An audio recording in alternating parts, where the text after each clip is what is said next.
Welcome to Russian history. We'll be looking at the period from 1905 to 1917, in particular Stolypin's reforms. Here you can see this is the PowerPoint, and let's get started. So the question might be, why are they burning the pictures of the Tsar, and why are they also burning the other pictures in this corner? We're going to find out.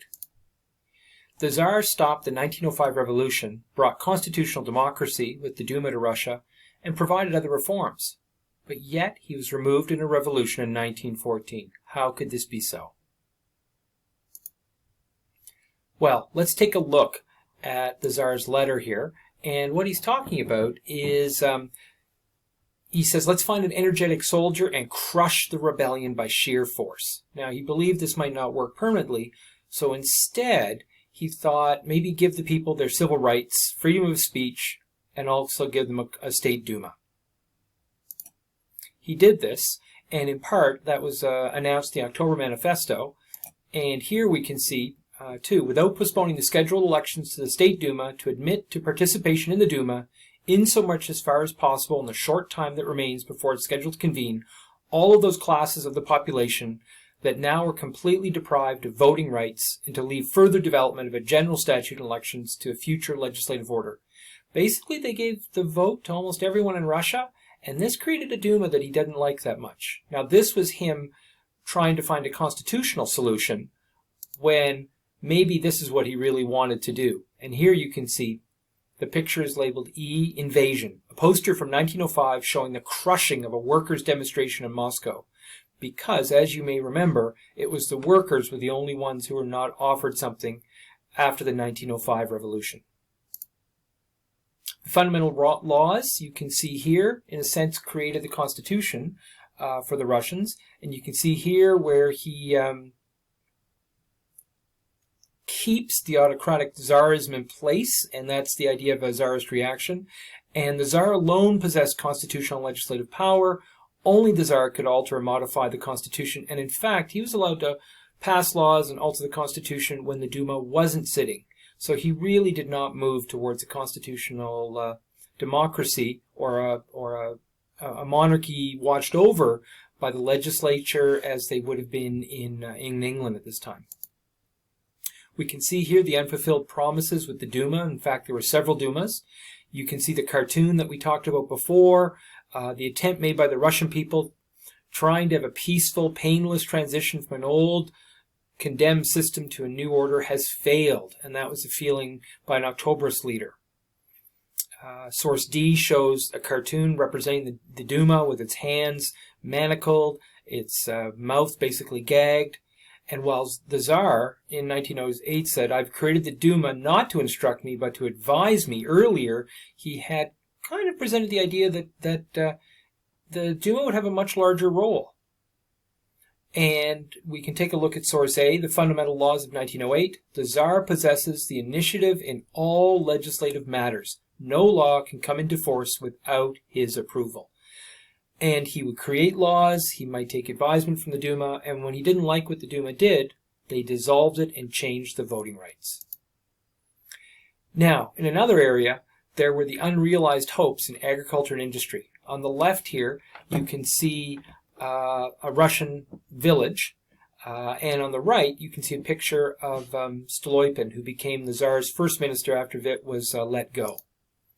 And what you can see is that the farming in Russia did not have a lot of mechanization, not a lot of animals, and relied on a lot of human labor.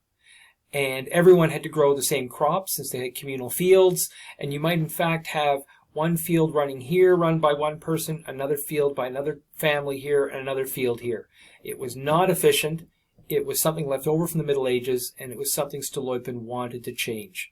And in fact, you can even see how few animals are kept here, so not even manure to fertilize the fields. Here's what Stolypin hoped to do. He hoped that they could buy strips of land in and around the Mir and start to consolidate their farms and make them more like farms we would know in North America or in Mexico today. There would also be an opportunity that once they started to make more money, these farmers could start to consume more goods and drive the Industrial Revolution in Russia. Here you can see the land use. Here it's shared between different farmers. Here we're starting to see one farmer in the orange buying land, another one buying the green land and consolidating. And then finally, what Stolypin wanted is over here. And these are single farmers with their fields all around them, much more efficient, and they're also starting to make more money. Did he succeed? We can see over here in source G that the percentage of the peasants who had left the Mur by 1914 was 25%, and the percentage of stripped land which had been consolidated by 1916 was 10%. Now these peasants who are leaving the Mur are ones who are selling their land, getting a bit of money maybe, and then going to the cities and providing the labor in the cities. You also want to see here, a British school textbook in 1980 said that millions of peasants bought their own land and set about creating new, efficient farms. And we're going to see some other data that is also supported. Stolypin believed it would take him 20 years for these changes to work.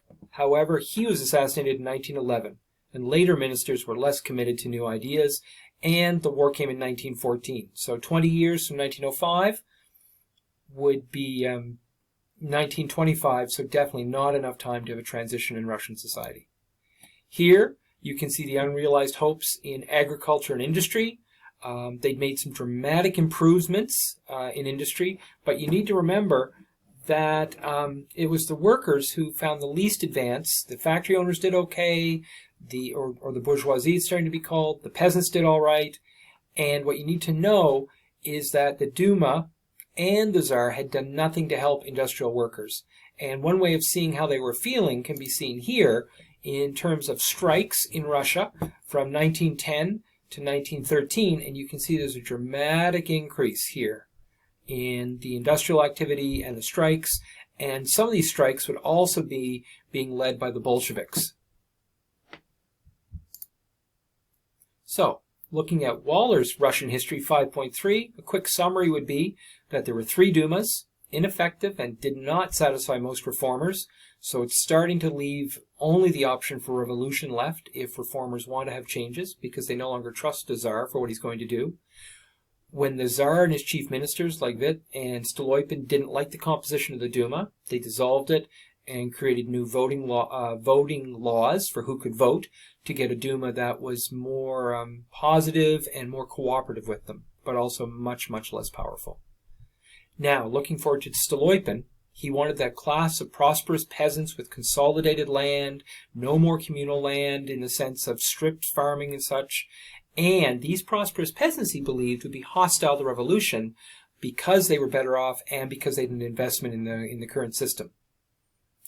Stolypin moved to get rid of collective land ownership. In the end, he abolished it, and he wanted land to be farmed privately. In part to support this, he created a new peasant bank to give the money, or loan the money rather, to the peasants so they could buy land. 20 years to achieve changes, he believed. By 1915, 50% of the hereditary peasant ownership existed, and that was up from 20% in 1905. So in this sense, according to Waller, there were some successes. Another aspect of what happened was the government helped and supported peasants who wanted to move to Siberia and begin farming and working in those areas. In the end, 3.5 million peasants moved. If we're looking now to 5.4, which is another reading that you need to look at, and there's also audio files for it. The royal family believed in a right to rule. They also believed they were popular, if you look on page 157.